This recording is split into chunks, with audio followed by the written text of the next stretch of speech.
আজ তোমাদের সাথে শেয়ার করছি একটা সন্ধ্যার টিফিন। তো সেদিন সন্ধ্যার টিফিনে ছিল চাউমিন, এগ চাউমিন, স্যালাড, আর হচ্ছে গিয়ে সস, আর একটা নিউট্রি চয়েস বিস্কুট, আর ব্রিটানিয়ার কেক, সেটা চকলেট ফ্লেভারে। এটা ছিল আমাদের তিনটে বান্ধবীর খাবার।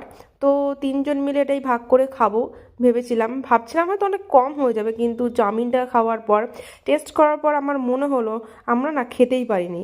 এতটা বাজে চাউমিন আমি কোনোদিন খাইনি। তো চাউমিনটা একটা দোকান থেকে আনানো। তো দোকানটার নাম আমি মেনশন করছি না, যাই হোক।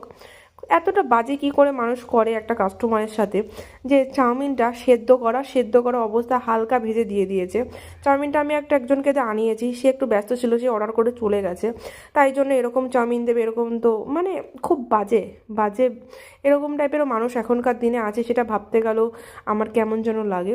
যাই হোক, চাউমিনটা আমি 10-এর মধ্যে 1.5 দিচ্ছি, 1.5, মানে ওই চাউমিনটা তৈরি করেছে বলে 1.5 দিলাম।